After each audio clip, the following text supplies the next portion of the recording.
इस हल्के दे MP साहब सरदार जसवीर सिंह डिंपा जी, इस हल्के दे MLA साहब राणा गुरजीत सिंह जी, श्री महेंद्र सिंह KP जी, साबका प्रधान पंजाब प्रदेश कांग्रेस कमेटी, साबका MP, साबका मंत्री साहब, श्री मोहम्मद सदीक जी MP साहब, साढ़े सत्कारयोग चौधरी संतोख सिंह जी MP साहब,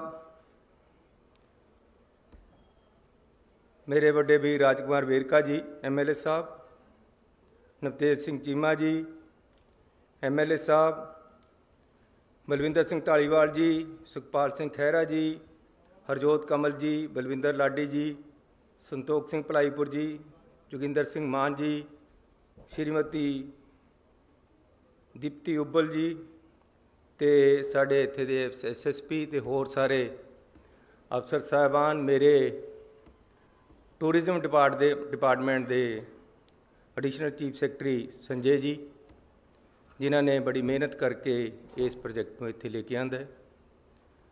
साढ़े बराड़ मैडम, साढ़े भैन जी ਜਿਹੜੇ डायरैक्टर है साढ़े टूरिज्म के, जिन्होंने बड़ी मेहनत की है इस प्रोजेक्ट के विच। अज मैनूं बड़ी खुशी हो रही है कि मैं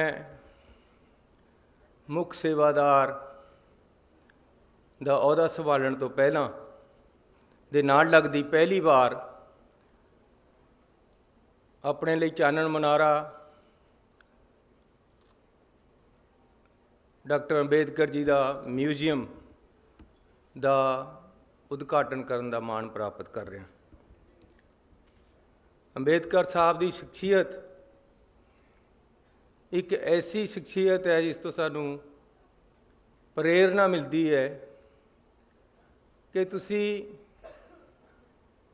किसी भी गरीब लताड़े होए कजिही जी हालत विच भी पैदा हो, तुसी शिखर ते पहुंच सकते हो।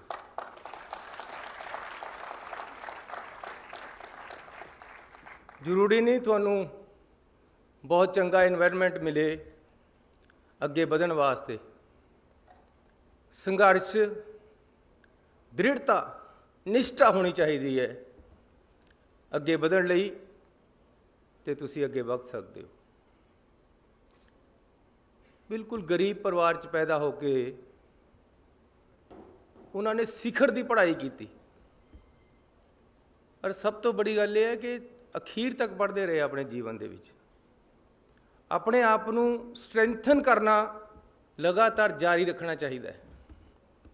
नौजवान वीर मेरे भैणां इत्थे बैठियां, बच्चे बैठे है, इन्हां करके मैं एक दो गल्लां करनियां चाहुंदा। जद असीं अंबेडकर साहब वाल नूं देखते हैं तो सानूं ये सोच मिलती है जिहड़ा उन्होंने कहा कि पढ़ो, जोड़ो तो संघर्ष करो। जिंदगी दे विच अगे बढ़न वास्ते लगातार अपने आप को स्ट्रेंथन करते रहना जरूरी है, जिस तरह उन्होंने किया है। उन्होंने हालात जिस तरीके दे सीगे उदों तो मतलब ये सी कि तुहानूं पानी नहीं थी खूह तो भरन देंदे, दूर ही बैठना पैंदा सी। जे कोई बड़ा बंदा आ रहा है तो तुहानूं पासे होना पैंदा सी, नहीं तो फिर कोड़े खाने पैंदे सी। ऊच नीचता का इन्ना प्रभाव सी। अज तो उन्हां दी देन है, आ डेमोक्रेसी की देन है, जवाहर लाल नेहरू वर्गी चंगी सोच वर्गे बंदियां दी देन है उन्हां दे नाल, कि अज असी किस तरीके दे नाल इकट्ठे बैठे एक गुलदस्ता बनी बैठे हैं। असी उदों नहीं सी, लेकिन उन्हां हालातां विच भी अगे बढ़े। हालात कहे जे भी होण, तुहानूं एक टीचा बना के अगे बढ़ना पएगा, तुसीं बढ़ोगे। मंजिल उन्हीं को मिलती है जिनके सपनों में जान होती है। खाली पंखों से कुछ नहीं होता, हौसलों से परवान होती है। हौसले रखने पैणगे नौजवानों नूं अगे बढ़न वास्ते। मैं भी इसी तरह पढ़िया इन्हों देख देख के। मेरे पास भी इन्ने साधन नहीं सी, लेकिन मैं पढ़िया है और अज तक पढ़ रहे हैं। अपने आप को हर रोज़ कोशिश करदा कि अपने आप को स्ट्रैंथन करा, ताकत लेके आवां अपने आप च। खाली दिमागी जिसमानी हर तरह की कोशिश तुहानूं करते रहना पेगा। जब मैं पढ़न जांदा सी तां मैनूं पहला बापू दे नाल टेंट लाउण जाना पैंदा सी सवेरे सवेरे, फिर स्कूल जांदा सी मैं या कालेज। जब मैं कालेज विच सी तां 2 मੱਝਾਂ ਦਾ टोका एक हफ्ते का करके रख के जाना पैंदा सी घर, ਜਿਹੜਾ ਬਾਅਦ ਦੇ ਵਿੱਚ ਚੱਲਦਾ ਸੀ ਤੇ ਅਗਲੇ ਹਫਤੇ ਫੇਰ ਆ ਕੇ ਕਰਨਾ ਹੈ। ਇਹ ਮਿਹਨਤ ਲਗਾਤਾਰ ਇਸ ਤਰ੍ਹਾਂ ਇਹਨਾਂ ਹਾਲਾਤਾਂ 'ਚੋਂ ਵੀ ਤੁਸੀਂ ਅੱਗੇ ਨਿਕਲ ਸਕਦੇ ਹੋ। ਮੈਂ ਉਹਨਾਂ ਨੌਜਵਾਨਾਂ ਨੂੰ ਉਹਨਾਂ ਨੂੰ ਕਹਿਣਾ ਚਾਹੁੰਦਾ ਕਿ ਤੁਸੀਂ ਇਹ ਹਾਲਾਤਾਂ 'ਚੋਂ ਅੱਗੇ ਵੱਧ ਸਕਦੇ ਹੋ। ਤੁਹਾਡਾ ਟੀਚਾ ਹੋਣਾ ਚਾਹੀਦਾ ਹੈ। ਮੇਰੀ ਸਕੂਲ ਦੇ ਵਿੱਚ ਕਦੇ ਫੀਸ ਹੀ ਨਹੀਂ ਲੱਗੀ। ਪਹਿਲਾਂ ਤਾਂ ਰਿਜ਼ਰਵੇਸ਼ਨ ਕਰਕੇ ਮਾਫ ਹੁੰਦੀ ਸੀ, ਉਸ ਤੋਂ ਬਾਅਦ ਮੈਂ ਖੇਲਣ ਲੱਗ ਗਿਆ। ਕਾਲਜ ਦੇ ਵਿੱਚ ਮੈਂ ਸਿਰਫ ਇੱਕ ਵਾਰ ਫੀਸ ਦਿੱਤੀ ਹੈ, ਉਸ ਤੋਂ ਬਾਅਦ ਸਪੋਰਟਸ ਬੇਸ ਤੇ ਮੇਰੀ ਐਡਮਿਸ਼ਨ ਰਹੀ ਹੈ। 26 ਰੁਪਏ ਮੇਰੀ ਟੋਟਲ ਫੀਸ ਲੱਗਦੀ ਸੀ ਸਾਲ ਦੀ। ਫੀਸ ਵੀ ਫ੍ਰੀ ਤੇ ਕੱਪੜੇ ਵੀ ਫ੍ਰੀ। 150 ਰੁਪਇਆ ਮੈਨੂੰ ਨਾਲ ਕਾਲਜ ਸਟਾਈਪੈਂਡ ਦਿੰਦਾ ਸੀ ਪੜ੍ਹਨ ਦਾ ਉਹਨਾਂ ਦੇ ਕਾਲਜ ਦੇ ਵਿੱਚ। 150 ਰੁਪਏ ਦੇ ਨਾਲ ਹੀ ਮੈਂ ਆਪਣਾ ਖਰਚਾ ਕਰਦਾ ਸੀ। ਮੈਂ ਆਪਣੇ ਮਾਪਿਆਂ ਤੇ ਫਿਰ ਕਦੇ ਪੈਸਾ ਨਹੀਂ ਲਿਆ। ਜਦ ਮੈਂ 10ਵੀਂ ਕ੍ਰੋਸ ਕਰ ਗਿਆ ਫਿਰ ਵਜੀਫੇ ਪਰੇ ਕੰਮ ਚੱਲਿਆ। ਵਜੀਫਾ ਖੇਡਾਂ ਦਾ, ਉਹਦੇ ਨਾਲ ਪੜ੍ਹਦਾ ਸੀ ਮੈਂ। ਹੈਂਡਬਾਲ ਖੇਡਦਾ ਰਿਹਾ, 3 ਵਾਰ ਅਸੀਂ ਗੋਲਡ ਮੈਡਲ ਜਿੱਤਿਆ ਹੈਂਡਬਾਲ ਦੇ ਵਿੱਚ ਪੰਜਾਬ ਯੂਨੀਵਰਸਿਟੀ ਤੋਂ। ਪਹਿਲਾਂ ਮੈਂ BA ਕੀਤੀ, ਫਿਰ ਲਾਅ ਕਰ ਲਿਆ। ਜਦ ਮੈਂ ਪਹਿਲੀ ਵਾਰ MLA ਬਣਿਆ ਤਾਂ ਮੈਂ MBA ਕੀਤੀ PTU ਤੋਂ, ਮੈਂ ਇਹਦਾ ਸਟੂਡੈਂਟ ਵੀ ਹਾਂ। ਜਦ ਮੈਂ ਦੂਸਰੀ ਵਾਰ MLA ਬਣਿਆ ਤਾਂ ਮੈਂ ਪੰਜਾਬ ਯੂਨੀਵਰਸਿਟੀ ਤੋਂ MA ਕੀਤੀ ਪੋਲੀਟੀਕਲ ਸਾਇੰਸ ਦੀ।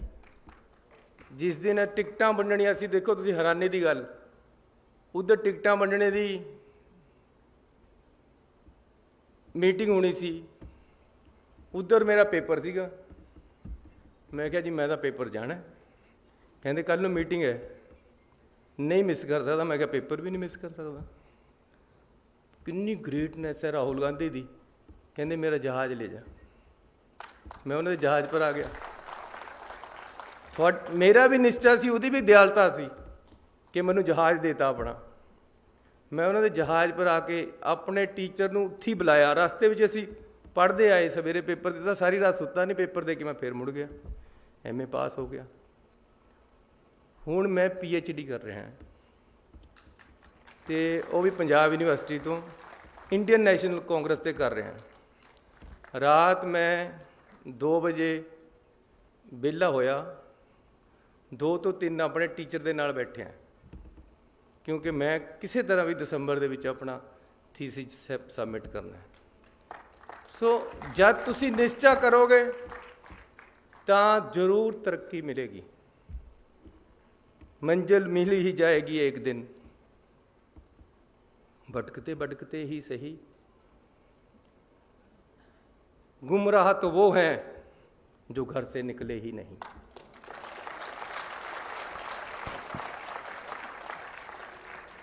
सो नौजवान दोस्तों, आज थानू जॉब मिली है। ये कोई आखिरी जॉब नहीं है जी। अज 15-20 हज़ार 25 हज़ार 50 हज़ार की मिली है।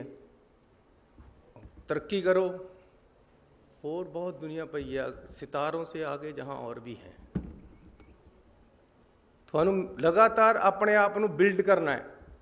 जेडे अज क्लर्क लगे हैं, मेरा भाई मनमोहन सिंह वो लग्या सी JE ओवरसीर कहते सी, उदों डिप्लोमा करके। उस तो बाद उन्हें नौकरी दे विच डिग्री की, फिर BA की, फिर लॉ किया, फिर इंजीनियरिंग की बड़ी डिग्री की, इंजीनियर इन चीफ हुण रिटायर होया।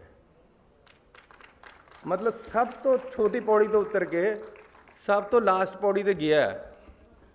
ਉਹਦਾ ਕਾਰਨ ਕਿਆ ਹੈ ਕਿ ਲਗਾਤਾਰ ਆਪਣੇ ਆਪ ਨੂੰ ਸਟਰੈਂਥਨ ਕਰਦਾ ਰਿਹਾ। ਇਸ ਲਈ ਮੈਂ ਪੰਜਾਬ ਦੇ ਨੌਜਵਾਨ ਨੂੰ ਬੇਨਤੀ ਕਰਨਾ ਚਾਹੁੰਦਾ ਕਿ ਉਹਦੇ ਵੱਲ ਦੇਖੋ। ਆ ਮੇਰੀ ਫੋਟੋ ਲੱਗੀ ਵੀ ਇਸ ਉਹਦੇ ਸਾਹਮਣੇ ਬਾਬਾ ਅੰਬੇਦਕਰ ਜੀ ਦੇ। ਮੈਂ ਕਿਹਾ ਯਾਰ ਜਿਹਨੇ ਆਹ ਬਣਾਇਆ, ਮੈਂ ਨਹੀਂ ਬਣਾਇਆ ਇਹ ਡਿਜ਼ਾਈਨ, ਮੈਨੂੰ ਬੜਾ ਚੰਗਾ ਲੱਗਿਆ ਕਿ ਮੈਂ ਉਹਦੇ ਵੱਲ ਨੂੰ ਦੇਖ ਰਿਹਾ ਤੇ ਉਹ ਮੇਰੇ ਵੱਲ ਨੂੰ ਦੇਖ ਰਿਹਾ। ਉਹਦੀ ਜ਼ਿੰਦਗੀ ਨੂੰ ਪੜ੍ਹੋ, ਉਸ ਤੋਂ ਸਿੱਖਿਆ ਲਓ, ਜ਼ਿੰਦਗੀ ਦੇ ਵਿੱਚ ਸੰਘਰਸ਼ ਕਰੋ ਤੇ ਫਿਰ ਅੱਗੇ ਵਧੋ। ਪੰਜਾਬ ਸਰਕਾਰ ਤੁਹਾਡੇ ਨਾਲ। ਜੋ ਪੰਜਾਬ ਸਰਕਾਰ ਤੋਂ ਕਰਾਉਣਾ ਚਾਹੁੰਦੇ ਹੈ ਮੈਨੂੰ ਦੱਸੋ, ਮੈਂ ਤੁਹਾਡੇ ਵਾਸਤੇ ਹਾਜ਼ਰ ਹਾਂ ਵਿੱਚ ਬੈਠਾ।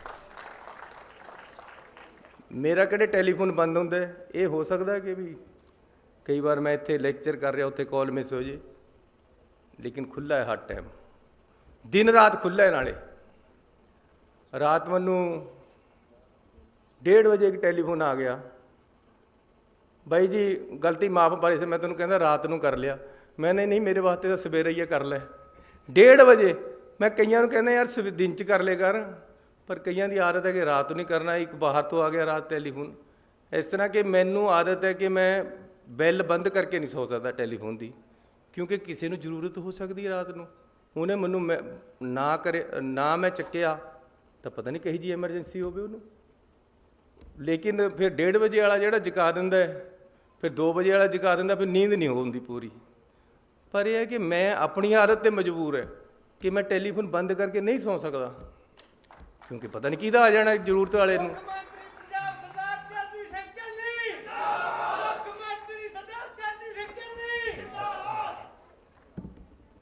ਮੈਂ ਲਿਖ ਕੇ ਕੁਛ ਹੋਰ ਲਿਆਇਆ ਸੀ, ਉਹ ਮੈਨੂੰ ਮੇਰੇ ਅਫਸਰ ਕਹਿੰਦੇ ਯਾਰ ਅਸੀਂ ਲਿਖ ਕੇ ਕੁਝ ਹੋਰ ਦਿੰਦੇ, ਤੁਸੀਂ ਬੋਲ ਕੁਝ ਹੋਰ ਆਉਂਦੇ ਹੋ। ਮੈਨੂੰ ਨਹੀਂ ਆਉਂਦਾ ਪਸੰਦ ਲਿਖਿਆ ਵਾ, ਮੈਂ ਆਪਣੇ ਦਿਲ ਤੇ ਬੋਲਦਾ, ਜੋ ਮੇਰੇ ਅੰਦਰ ਹੈ ਮੈਂ ਉਹ ਬੋਲਦਾ। ਮੇਰੇ ਅੰਦਰ ਇਹ ਹੈ ਕਿ ਮੈਂ ਪੰਜਾਬ ਨੂੰ ਅੱਗੇ ਲੈ ਕੇ ਜਾਣਾ ਚਾਹੁੰਦਾ ਹਾਂ। ਮੈਨੂੰ ਤੁਸੀਂ ਮੁੱਖ ਮੰਤਰੀ ਬਣਾਤਾ, ਮੇਰੇ ਭਾਂਡੇ ਵਿੱਚ ਤਾਂ ਇੰਨੀ ਜਗ੍ਹਾ ਵੀ ਨਹੀਂ ਸੀ ਜਿੰਨੀ ਤੁਸੀਂ ਪਾਤੀ ਹੈ। ਲੇਕਿਨ ਹੁਣ ਮੈਂ ਉਹਨਾਂ ਦੇ ਭਾਂਡੇ ਭਰਨਾ ਚਾਹੁੰਦਾ ਜਿਨ੍ਹਾਂ ਦੇ ਭਾਂਡੇ ਅੱਜ ਤੱਕ ਨਹੀਂ ਭਰੇ, ਖਾਲੀ ਪੇ ਢੀਕ ਰਹੇ ਪਾੜੇ।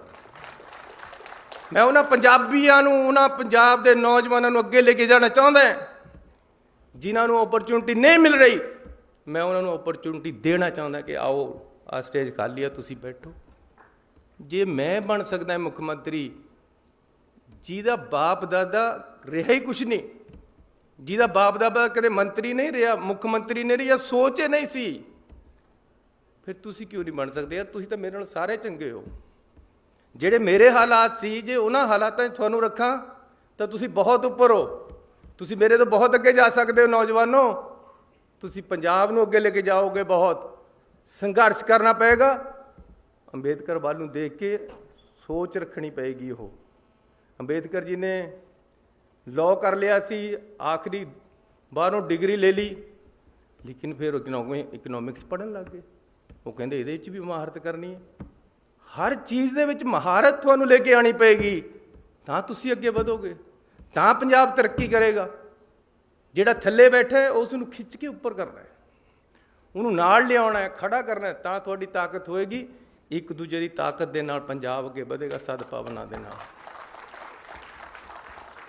ਸੋ ਅੱਜ ਅਸੀਂ 150 ਕਰੋੜ ਰੁਪਈਆ ਲਗਾ ਕੇ ਅੰਬੇਦਕਰ ਸਾਹਿਬ ਦਾ ਮਿਊਜ਼ੀਅਮ ਇੱਥੇ ਤਿਆਰ ਕਰ ਰਹੇ, ਤਾਂ ਕਿ ਮੇਰੇ ਪੰਜਾਬ ਦੇ, ਦੇਸ਼ ਦੇ, ਦੁਨੀਆ ਦੇ ਲੋਕ ਆ ਕੇ ਦੇਖਣ ਅਤੇ ਉਸ ਤੋਂ ਸਿੱਖਣ ਕਿ ਕਿਸ ਤਰ੍ਹਾਂ ਅੱਗੇ ਵਧਣਾ ਹੁੰਦਾ ਅਤੇ ਕਿਆ ਕਿਆ ਉਹਨਾਂ ਦੇ ਗੁਣ ਸੀ, ਉਹਨਾਂ ਨੂੰ ਗ੍ਰਹਿਣ ਕਰਨ।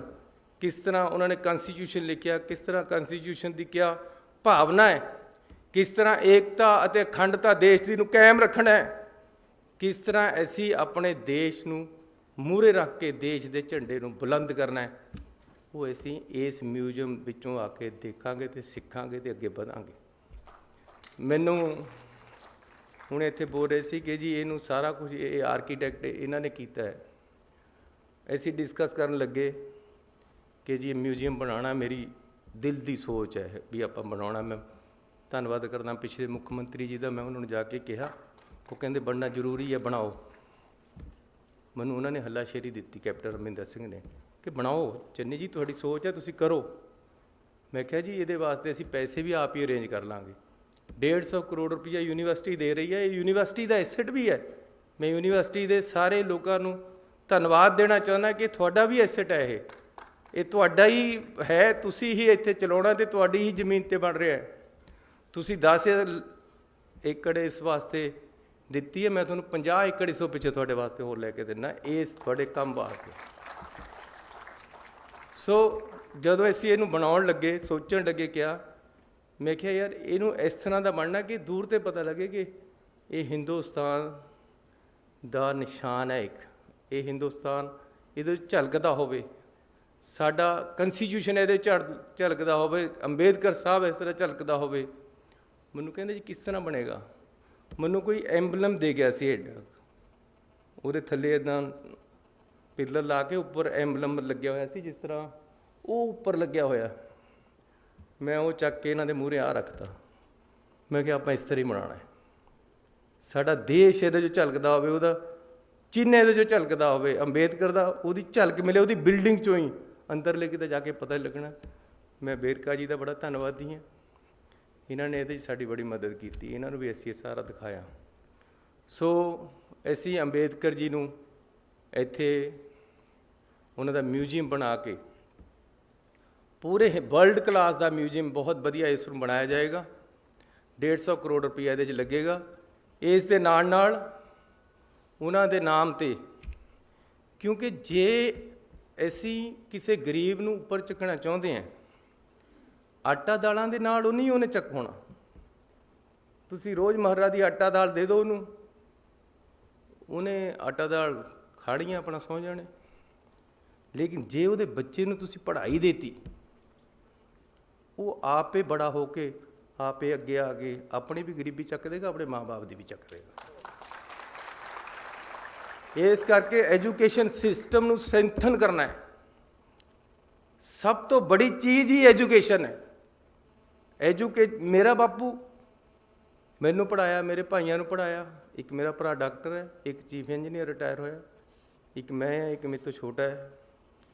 ਲੇਕਿਨ ਐਜੂਕੇਸ਼ਨ ਉਹਦੀ ਸੋਚ ਸੀ, ਅੰਬੇਦਕਰ ਦੀ ਸੋਚ ਉਹਦੇ 'ਚ ਸੀਗੀ, ਸਾਡੇ 'ਚ ਆ ਗਈ। ਅੰਬੇਦਕਰ ਦੀ ਸੋਚ ਸੀ ਕਿ ਜੀ ਪੜ੍ਹੋ। ਪੜ੍ਹੋਗੇ ਕਿੱਥੇ ਤੇ ਜੇ ਇਨਫਰਾਸਟਰਕਚਰ ਨਹੀਂ ਹੈ ਪੜ੍ਹਾਈ ਦੇ ਬੱਚਿਆਂ ਵਾਸਤੇ, ਗਰੀਬਾਂ ਵਾਸਤੇ, ਮਿਡਲ ਕਲਾਸ ਦੇ ਲੋਕਾਂ ਵਾਸਤੇ, ਜਿਹੜੇ ਫੀਸਾਂ ਨਹੀਂ ਦੇ ਸਕਦੇ ਬੜੀਆਂ ਯੂਨੀਵਰਸਿਟੀਆਂ ਦੀਆਂ, ਉਹ ਕਿੱਥੇ ਤੇ ਪੜ੍ਹਨਗੇ? ਇਸ ਲਈ ਅਸੀਂ ਬੱਚਿਆਂ ਨੂੰ ਇਨਫਰਾਸਟਰਕਚਰ ਦੇਣਾ, ਪੜ੍ਹਾਈ ਦੇ ਇੰਸਟੀਟਿਊਸ਼ਨ ਦੇਣੇ। ਇੱਥੇ ਅਸੀਂ ਇੱਕ IIM ਦੇ ਨਾਲ ਮਿਲ ਕੇ ਮੈਨੇਜਮੈਂਟ ਕਾਲਜ ਬਾਬਾ ਅੰਬੇਦਕਰ ਸਾਹਿਬ ਦੇ ਨਾਮ 'ਤੇ ਅੱਜ ਹੀ ਮੈਂ ਘੋਸ਼ਣਾ ਕਰਦਾ ਕਿ ਇੱਥੇ ਸਥਾਪਿਤ ਕਰਾਂ।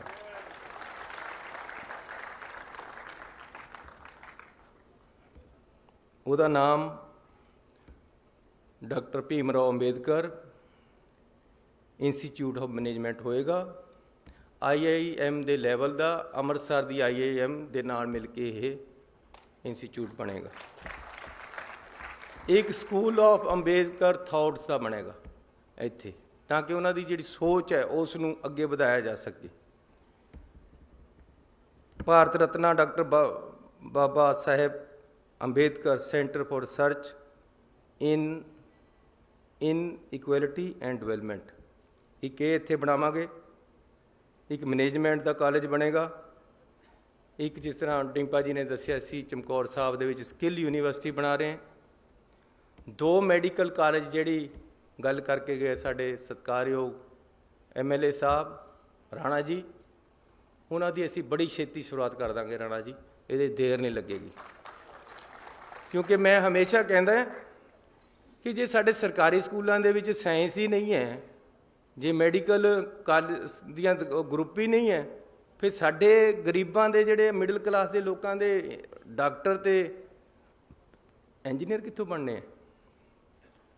ਅਸੀਂ ਪੰਜਾਬ ਦੇ ਸਕੂਲਾਂ ਦੇ ਵਿੱਚ ਸਾਇੰਸ ਬਲਾਕ ਤੇ ਮੈਡੀਕਲ ਐਜੂਕੇਸ਼ਨ ਦਾ ਬਲਾਕ ਬਣਾਵਾਂਗੇ ਸਾਰਿਆਂ 'ਚ, ਤਾਂ ਕਿ ਡਾਕਟਰ ਇੰਜੀਨੀਅਰ ਚੰਗੇ ਪੈਦਾ ਹੋਣ। ਤੇ ਜਿਹੜੇ 2 ਇੱਥੇ ਮੈਡੀਕਲ ਕਾਲਜ ਬਣ ਰਹੇ, ਇੱਕ ਇੱਥੇ ਬਣੇਗਾ, ਇੱਕ ਬਣੇਗਾ ਹੁਸ਼ਿਆਰਪੁਰ ਦੇ ਵਿੱਚ। ਇਹਨਾਂ ਨੂੰ ਅਸੀਂ ਬੜੀ ਛੇਤੀ परमात्मा ने मेरे हत्थ से काम कराना होया तो बड़ी छेती असीं नींह पत्थर रखण आवांगे राणा जी, ये जरूर करांगे।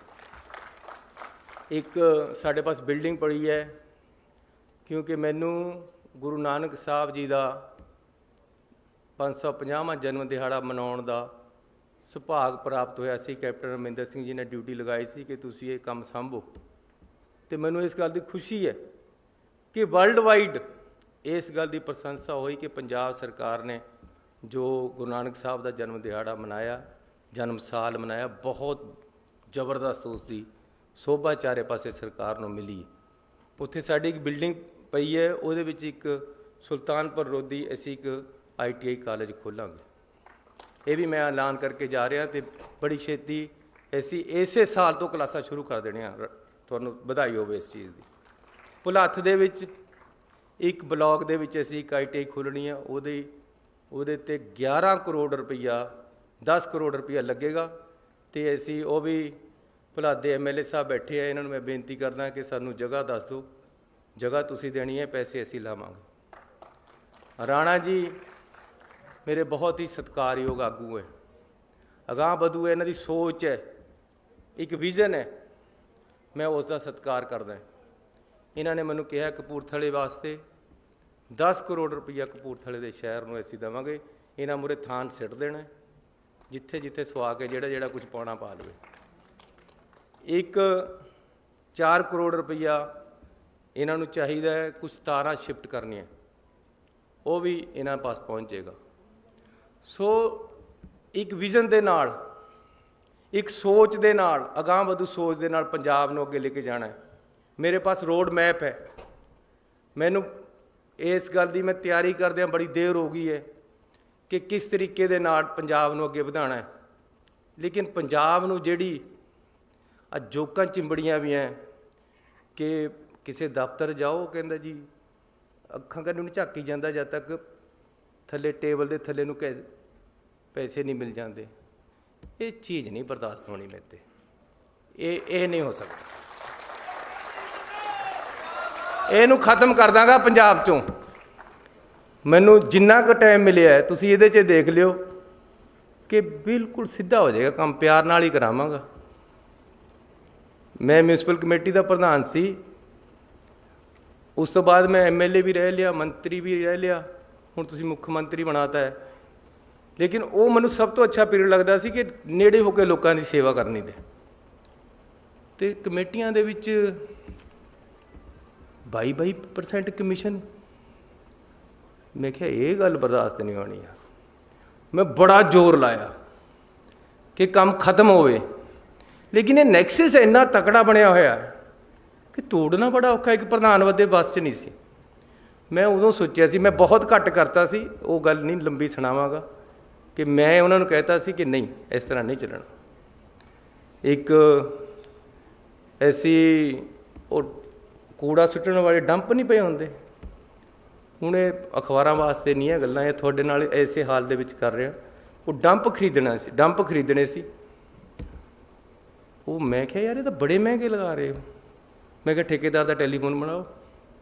ਮੈਂ ਠੇਕੇਦਾਰ ਨੂੰ ਕਿਹਾ, ਮੈਂ ਕਿਹਾ ਯਾਰ ਇੰਨੇ ਦੇ ਨਹੀਂ ਪੈਸੇ, ਸਾਨੂੰ ਤਾਂ ਇੰਨੇ ਦੇ ਮਿਲਦੇ ਆ। ਕਹਿੰਦਾ ਜੀ ਦੇ ਤਾਂ ਇੰਨੇ ਦੇ ਦਊਂਗਾ, ਜਿਹਨੇ ਤੁਹਾਨੂੰ ਮਿਲਾ ਕੇ ਦਿੱਤਾ, ਜਿਹੜੇ ਤੁਹਾਡੇ ਨਾਲ EO ਬੈਠਾ ਹੈ, ਇਹਨੂੰ ਕਹਿ ਦਿਓ। ਮੈਂ ਸਪੀਕਰ ਲਗਾਇਆ ਹੋਇਆ ਸੀ ਐਂ ਕਰਕੇ।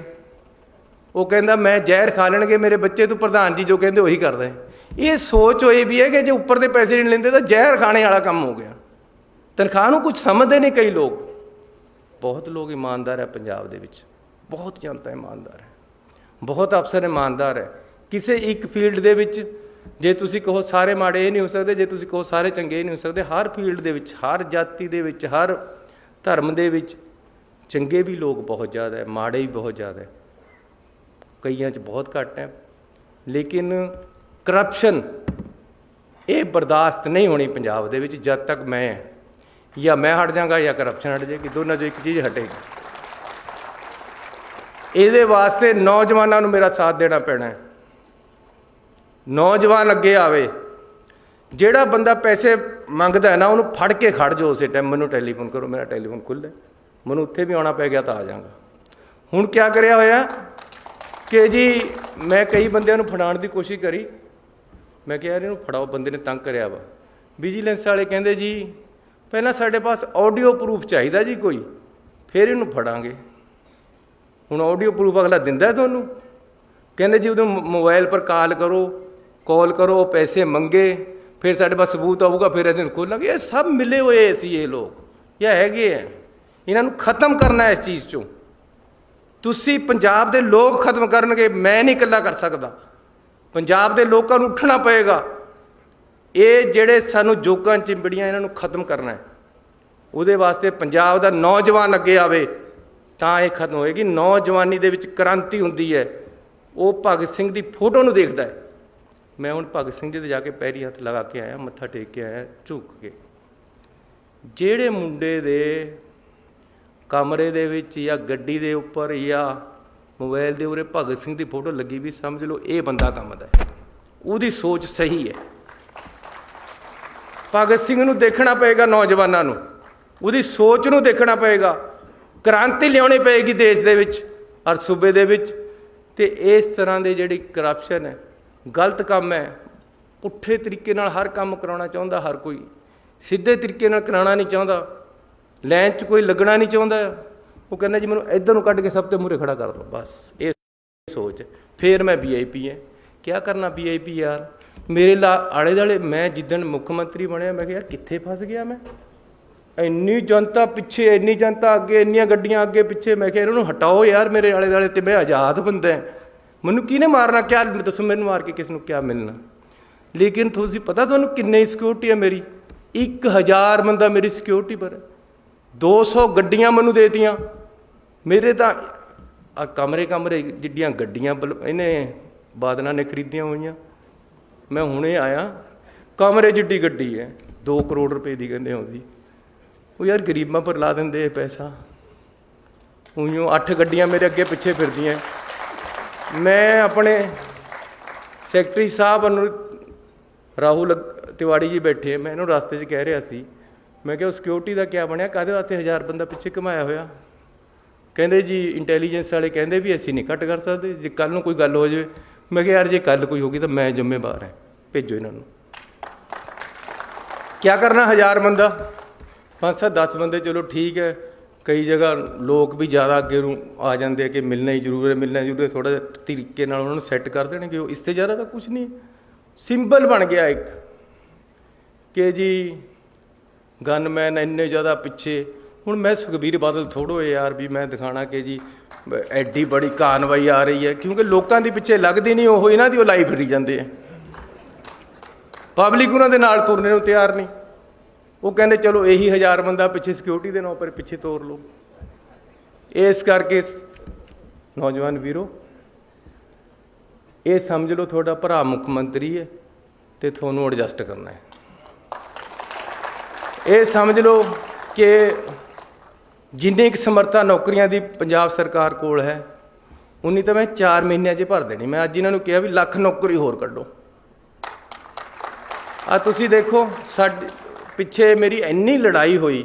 ਹੁਣ ਇੱਕ ਮੰਤਰੀ ਦੀ ਜਿੰਨੀ ਕੈਬਨਿਟ ਚੱਲਦੀ ਉਨੀ ਕੁ ਚੱਲੇਗੀ ਨਾ। ਕਹਿੰਦੇ ਜੀ ਕਲਾਸ D ਦੀਆਂ ਨੌਕਰੀਆਂ ਆਊਟਸੋਰਸ ਕਰਨੀਆਂ। ਮੈਂ ਕਿਹਾ ਵੀ ਕਲਾਸ D ਦੀਆਂ ਹੀ ਕਾਹਤੇ ਕਰਨੀਆਂ, ਫਿਰ ਕਲਾਸ A ਦੀਆਂ ਵੀ ਕਰ ਲਓ। ਕਲਾਸ D ਦੇ ਵਿੱਚ ਹੁਣ ਗਰੀਬ ਇਹ ਭਰਤੀ ਹੁੰਦਾ, ਚਪੜਾਸੀ, ਹੋਰ ਤਾਂ ਕਿਸੇ ਨੇ ਲੱਗਣਾ ਨਹੀਂ। ਡਰਾਈਵਰ, ਟੈਕਨੀਸ਼ੀਅਨ, ਜਿੰਨੇ ਕਲਾਸ D ਦੇ ਵਿੱਚ ਹੈ, ਉਹ ਮੇਰੇ ਡਾਇਰੈਕਟਰ ਬੈਠੇ। ਮੈਂ ਇਹਨਾਂ ਦੀ ਫਾਈਲ ਪਰ ਲਿਖ ਕੇ ਭੇਜਿਆ ਵੀ ਨਹੀਂ ਇਸ ਤਰ੍ਹਾਂ ਹੋ ਸਕਦਾ। ਹੁਣ ਮੈਂ ਕਰ ਦੇਣਾ। ਹੁਣ ਮੇਰੇ ਪਾਸ ਆ ਗਈ ਉਹ ਕੱਲ੍ਹ। ਕਲਾਸ D ਦੇ ਵੀ ਰੈਗੂਲਰ ਭਰਤੀ ਹੋਣਗੇ। ਉਹ ਕਿਤੇ ਹੋਰ 'ਤੇ ਆਏ ਆ, ਉਹ ਕਾਹਤੇ ਨਹੀਂ ਭਰ ਸਕਦੇ ਬਈ? ਜਾਂ ਫਿਰ A ਕਲਾਸ ਵਾਲਿਆਂ ਨੂੰ ਵੀ ਆਊਟਸੋਰਸ ਕਰ ਲਓ, B ਵਾਲਿਆਂ ਨੂੰ ਵੀ ਆਊਟਸੋਰਸ ਕਰ ਲਓ। ਅਫਸਰ ਤਾਂ ਲੱਗੇਗਾ ਪੱਕੀ ਤਨਖਾਹ ਪਰ 2.25 ਲੱਖ ਰੁਪਈਆ। ਜਿਹਦੀ 11,000 ਤਨਖਾਹ ਹੈ ਉਹ ਆਊਟਸੋਰਸ ਪਰ ਲੱਗੇਗਾ। ਸਾਰੀ ਉਮਰ ਉੱਪਰ 'ਤੇ ਤਲਵਾਰ ਲਟਕਦੀ ਰਹਿੰਦੀ ਹੈ ਕਿ ਜੀ ਅੱਜ ਕੱਢ ਦੇਵੇਂ, ਕਿਉਂਕਿ ਨੌਕਰ ਤਾਂ ਆਊਟਸੋਰਸ ਹੈ ਜਾਂ ਕੰਟਰੈਕਟ 'ਤੇ ਹੈ। ਚਪੜਾਸੀ ਕੋਈ ਆਮ ਚੀਜ਼ ਨਹੀਂ ਹੈ। ਟੈਕਨੀਸ਼ੀਅਨ, ਡਰਾਈਵਰ ਕੋਈ ਆਮ ਚੀਜ਼ ਨਹੀਂ ਹੈ। ਇਹ ਵੀ ਅਸੀਂ ਉਹਦੇ ਪਰੇ ਭਰਨੇ ਹੈ, ਰੈਗੂਲਰ ਇਹ ਭਰਨੇ ਜਿਸ ਤਰ੍ਹਾਂ ਦੂਸਰੇ ਭਰਦੇ। ਸੋ ਮੈਂ ਤੁਹਾਡਾ ਜ਼ਿਆਦਾ ਹੀ ਟਾਈਮ ਲੈ ਗਿਆ ਕੁਛ। ਤੁਹਾਡਾ ਬਹੁਤ ਧੰਨਵਾਦ। ਪਰਮਾਤਮਾ ਤੁਹਾਨੂੰ ਤਰੱਕੀਆਂ ਬਖਸ਼ੇ। ਅੰਬੇਦਕਰ ਜੀ ਦੀ ਸੋਚ, ਉਹਨਾਂ ਦੇ ਦੱਸੇ ਹੋਏ ਰਸਤੇ ਤੇ ਅਸੀਂ ਚੱਲੀਏ। ਹਿੰਦੁਸਤਾਨ ਦੇ ਸੰਵਿਧਾਨ ਨੂੰ ਤਕੜਾ ਰੱਖੀਏ, ਦੇਸ਼ ਦੇ ਵਿੱਚ ਨਿਸ਼ਠਾ ਰੱਖੀਏ, ਦੇਸ਼ ਦੇ ਵਿੱਚ ਏਕਤਾ ਬਣੀ ਰਹੇ। ਕੋਈ ਸਾਡੇ ਵੱਲ ਨੂੰ ਝਾਕਦਾ ਨਹੀਂ, ਕੋਈ ਪਾਕਿਸਤਾਨ ਸਾਡਾ ਬੈਰੀ ਨਹੀਂ ਬਣ ਸਕਦਾ ਜੇ ਅਸੀਂ ਆਪ ਇਕੱਠੇ ਰਹਾਂਗੇ। ਇਸ ਕਰਕੇ ਏਕਤਾ ਰੱਖੋ, ਤਕੜੇ ਹੋ ਕੇ ਦੇਸ਼ ਨੂੰ ਅੱਗੇ ਲਿਜਾਣ ਲਈ ਨੌਜਵਾਨ ਅੱਗੇ ਆਵੇ ਅਤੇ ਆਪਾਂ ਸਾਰੇ ਆਪਣੇ ਸੂਬੇ ਨੂੰ ਇੰਨਾ ਵਧੀਆ ਬਣਾ ਦਈਏ ਕਿ ਲੋਕ ਕਹਿਣ ਵੀ ਇਹ ਪੰਜਾਬ ਕਰਾਂ ਕੀ ਸਿਫਤ ਤੇਰੀ, ਸ਼ਾਨਾਂ ਦੇ ਸਭ ਸਮਾਨ ਤੇਰੇ। ਬਹੁਤ ਧੰਨਵਾਦ।